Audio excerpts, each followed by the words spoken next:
Okay, boxing fans, let's talk about Ricky Burns versus Jose Gonzalez.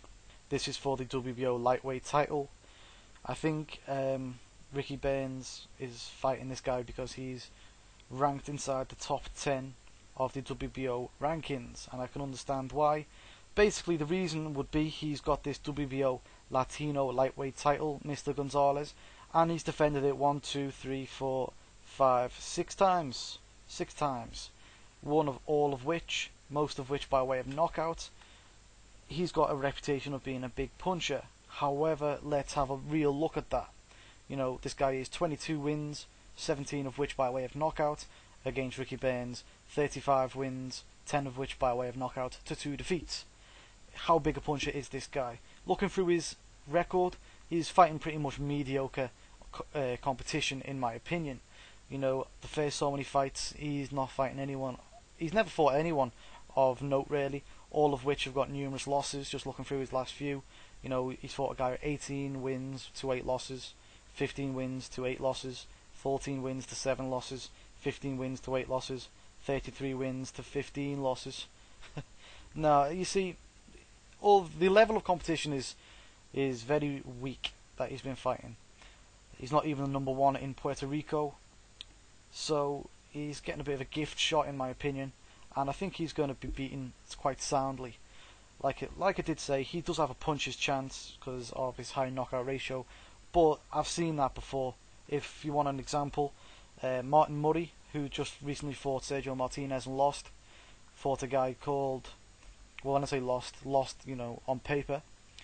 He fought a guy called Jorge Navarro in the fight before the world title shot, and he basically beat this guy up. This guy came over here from Venezuela, 12 wins undefeated, 10 of which by way of knockout, had a big reputation as a big puncher, knocking all of his guys out inside 4 rounds, and never went 12 rounds in his life. This guy came here and got beat up, pretty much just got beat up.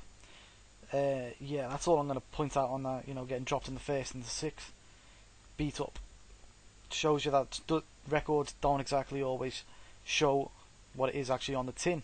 You know what I mean? So going back to Ricky Burns, we know he's going to have good stamina in this fight.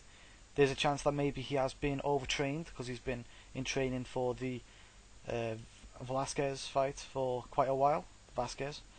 Other than that, I don't see that this is going to be a competitive fight. Ricky Burns should win this fight. Question is, will it be by decision or will it be via knockout? And I'm not sure how good this guy is, so I'm going to say via knockout. Late stoppage to Ricky Burns. The only other things in this fight that are worth talking about is who Ricky Burns fights after this should he win, which I expect him to. There's going to be Gavin Reese fighting Anthony Crolla, and the winner of that will probably get a shot at Ricky Burns, in my opinion. That'll be a big money fight for Matchroom, or British fight. That will be a money spinner for both Ricky Burns and the opponent.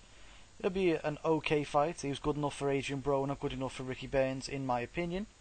Other than that, the only other fights that are out there are Vasquez or maybe a Brill. Doesn't look like Adrian Broner anymore is interested, due to him moving to a different weight limit, which is probably a good thing for Ricky Burns anyway. Didn't see that fight as a good fight for him to take. But yeah, where do you think Ricky Burns will go from here? Probably to Gavin Reese or Anthony Crolla. Who do I expect to win that one? Well, that's another prediction video.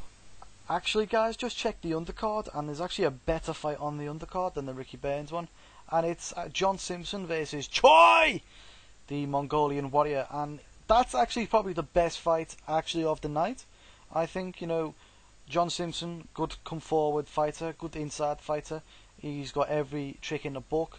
His record's not pretty, but he's great domestically. He's always in a good fight. Coming off 2 wins, one over Paul Appleby, knockout. That's quite cool. Unfortunately, obviously lost to Lee Selby and got unlucky against one of the Smiths. And I'll point out he got lucky twice. 2, dodgy decisions, I would really say, to be honest. So yeah, Lee Selby will go, up and up in my opinion. But yeah, John Simpson, good fighter, fighting Choi, and I think Choi's brilliant. I mean, Mongolian warrior, always comes to fight. That would be probably the best fight on the night, in my opinion. That would be the best fight on the night.